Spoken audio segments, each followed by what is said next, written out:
This is LightCast Entertainment. We bring you details of news in politics, entertainment, everything buzzing in the Nigerian entertainment industry, and many more. Do wait to subscribe to get updates with happenings in Nigerian entertainment scene as well as politics. Many thanks. A Catholic priest has accused Ned Nwoko and Regina Daniels of greed and said neither of them ought to complain about the outcome of their union. Reacting to the marriage crisis the couple is currently facing, Father Kelvin Ugwu said Ned was looking for a virgin and Regina was looking for wealth, and they both got together with each other for that reason. He added that greed is what fueled their union. He said they have no reason to complain now that they are reaping the fruits of their greed.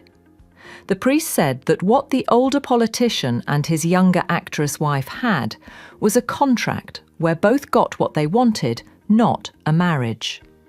He said Ned is obsessed with virginity. Gina is obsessed with wealth. In an interview with Sheon of Channels, Ned revealed that he can't marry someone who is not a virgin. A non-virgin is a turn-off to his royal blood. In a social media video, Gina alluded that she would rather cry in a Lamborghini. A keke-broke driver has no chance to her sexy body. Luckily, or should we say providentially, Ned met Gina. Gina met Ned. Ned has wealth, what Gina wants. Gina has virginity, what Ned wants. The requirements on both sides were met. Their hotspots and Bluetooth were compatible for pairing. They paired. Transfers were made. Results were visible. Ned looked fulfilled and proud to show us offspring that emanated from his virginic exploration. Gina was happy at last and was proud to flaunt the dollars, Ferrari and G-Wagon that emanated from her ancestral exploration. Ordinarily, none of them ought to complain. Their wants were met. They both got what they were pricing in the market. What they ordered was exactly what they got. But, and this is a very big but, both of them have Okpolo eyes, the eyes of a frog. They want to eat their cake and have it. The problem between Ned and Gina is that of defining something with the wrong term. Ned and Gina used the term marriage to define what they shared. But if we are to be, it is an abuse of the word. If marriage was to stand and talk, marriage would have sued Ned and Gina for abuse. What Gina and Ned had, or still have, is not marriage. It resembles it, but resemblance does not make it it. It is their inability to call it exactly what it is and act accordingly that is the root of all their childish online disturbances. And even if they pretend that it is marriage, they must, for the sake of their mental well-being, qualify what sort of marriage it is. Sign the terms and conditions and arrest, charge and prosecute anyone who breaches them. I give you an example to clarify this even further. In Europe and America, there are ladies with citizenship looking for money, and there are immigrants with money looking for citizenship. Often the Bluetooth of both will connect. One is willing to offer citizenship to get money under the guise of marriage. The other is willing to offer money to get citizenship on the pretext of marriage as well.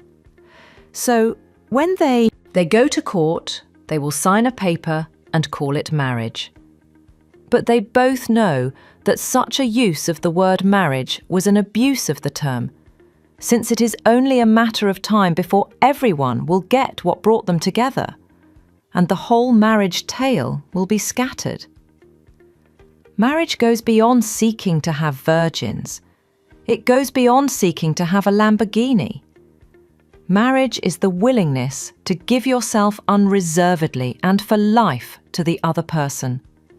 Not for better for best, or richer for wealth, or marriage transcends all that because marriage is not built in those utopias.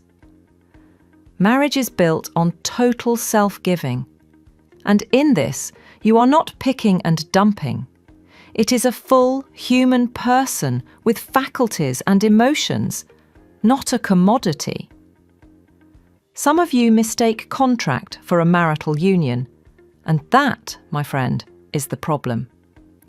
Meanwhile, Regina's dad, Jude Ojeogwu, spills in a shocking voice call that Rita is responsible for Reginal's misfortune. In all fairness, Regina is like a light.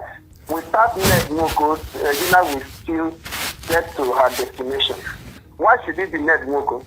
So obviously, if they had brought Babangida to say Regina should come and marry, the mother will still approve that she should get married to Babangida. Look at where it has taken her to. This is a young girl. When I visit her in Asaba, sometimes we go to bank, they will be addressing her as Miss Diamonds. Yeah? If you watch at every point in time, she's always excited, happy. But Regina is not.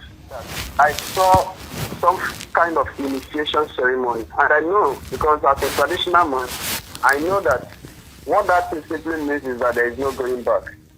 Sometimes when you don't have a rich background, it must play out any time in your life.